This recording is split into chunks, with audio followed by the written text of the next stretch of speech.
don't. Yeah, it's the smoking. So what we try and do is trace the smoke, is make visible the smoking gun, or trace that causal chain of events that leads from very high rates of maternal mortality back to government failure. An example of how we did that, for example, and this is illustrating the methodological stuff, is we did this in Guatemala, where maternal mortality was one of the issues that we looked at. Guatemala has one of the highest rates of maternal mortality in the whole Latin American region, even though it's by far not the poorest country in the region. But its maternal mortality death rates are much higher than countries like, much poorer countries, like Honduras or Nicaragua, even neighboring countries. And we wanted to see why this was the case, and we wanted to analyze maternal death and see what the role was in what state actions or omissions or policy failures were leading to these very high rates of death. And we actually traced it back, guess what, to fiscal policy. What is fiscal policy? Budgets. We traced maternal death back to the question of insufficient and bad social spending in the area of health. And unjust and inequitable, you talk about redistribution, inequitable policies for assigning public funds to certain social goods.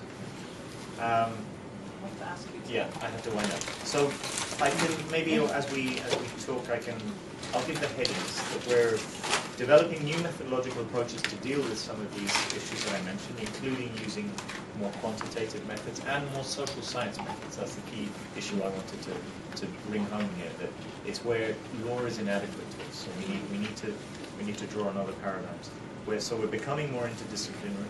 We need to become more interdisciplinary. I don't mean my center. I just mean the human rights movement generally. There's an awareness that we need to work in a more interdisciplinary manner with development practitioners, with progressive economists across these divides, that we need to broaden the focus of accountability so that we're not just, first of all, not just talking about legal accountability, but also political accountability, if that makes sense.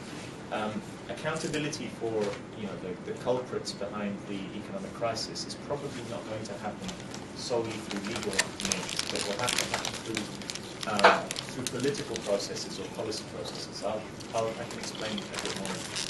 So legal and political accountability, and also looking beyond the state to also the responsibilities of non-state actors and of international actors. There's an emerging movement to try and define what is known as extraterritorial obligations. Another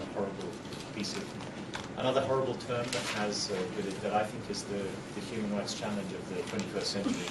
What that means is pinning states down, holding states accountable for how their actions or omissions impact in other countries. Such as donors?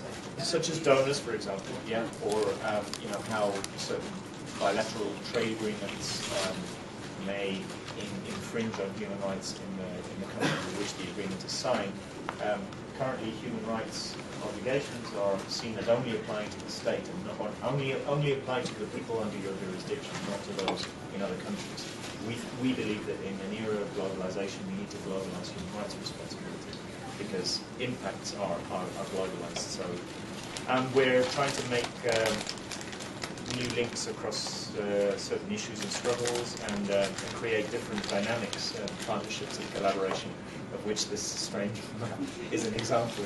This was a workshop at a recent strategy meeting of the International Network on Economic and Social Rights, where I wanted to talk a bit about the global dynamics within these movements, and those global dynamics were very, very much played out in a very interesting way at this meeting. But that map seemed to me to be quite suggestive of questions of global dynamics. But I've had to be very brief at the end. But I hope that gives you a sense of where this work has come from, where it might be heading, and what some of the